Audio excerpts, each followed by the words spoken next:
When Vice President Biden offered his support for same-sex marriage, he said a groundbreaking television sitcom was a major influence for him and other Americans.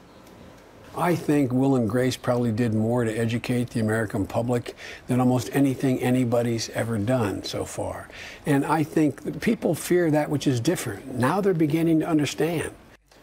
With us now is Max Mutchnick. He's the Emmy Award-winning co-creator of Will and Grace. Good morning to you, Max. Good morning. Nice to be here. So when you heard Vice President Biden say that the other day on Meet the Press, because it's my understanding you didn't start this show out as a social and political commentary. We are not activists in any way whatsoever. My writing partner of 22 years, David Cohen, and I wrote this show because it was a story that we were familiar with, and it was a story that we were living, and it was really just a happy accident that there was, or that there turns out to be some social impact to this show. I mean, but our job was only to make people laugh and to entertain as many people as we could. Despite what the Vice President said, do you believe it had a significant impact?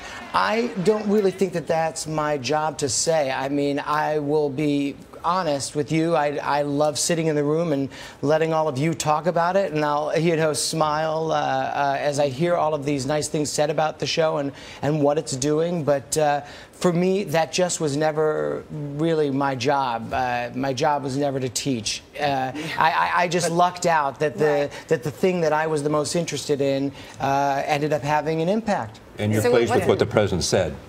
I'm very happy with the president. I mean, I think that, it extends his message of hope, and, there are little boys out there who now not only get to dream that they will someday be president, but they get to dream that someday that little boy can marry a president. It was interesting, though, Max, because earlier this week you were very critical of him because you said he's evolving, and that just didn't sit right with you. Yeah. So when you heard that he made the announcement, your initial reaction was what? Were you thinking? I mean, I was pleased with him because I thought that the president was speaking his truth.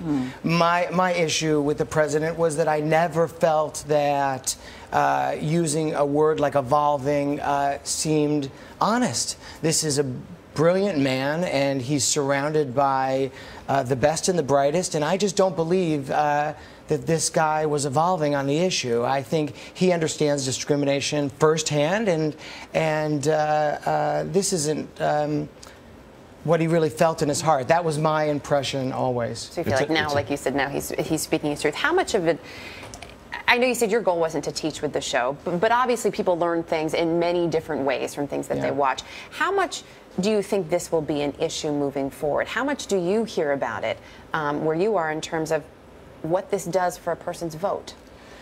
Look, I don't think that this is as much of an issue as, your previous guest would suggest. I think all of that is kind of a doomsday red herring. No one is voting for these social reasons. They're voting because they're looking for a leader, and they're looking for a great leader. And I think that we watched President Barack Obama lead in an exquisite way this week, and I have to say, I think that man became a hero for a lot of young men and women in this country who really aren't on board with this as an issue. Would they have been less enthusiastic to vote for him if he had not said this at this moment?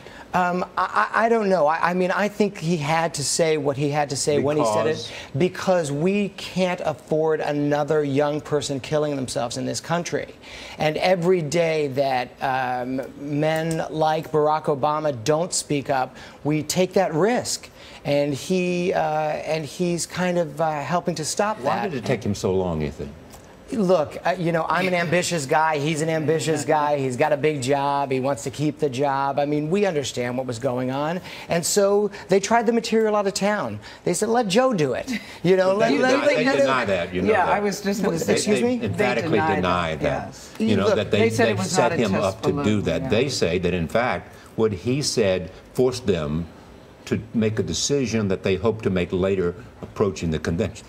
They also have a fully functioning White House that's in a hill somewhere that we don't know anything about. I mean, this is a very well organized machine. I think that my sense is that you believe it was a trial.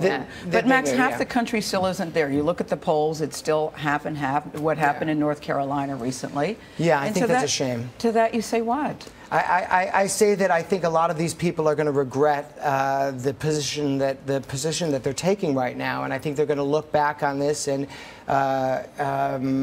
not feel that they were on the right side. This is an equal rights issue. This has always been an equal rights issue, and the president this week went about writing this country. He actually made a correction for us. You know, we are a country that we're very proud that it's the most free, and it is the country with the greatest, civil and equal rights. And that's what the president was putting out there, and I'm very, very proud of him as a result. Well, the story is certainly to be continued because, you know, the laws still have not changed. Thank you. Thank you.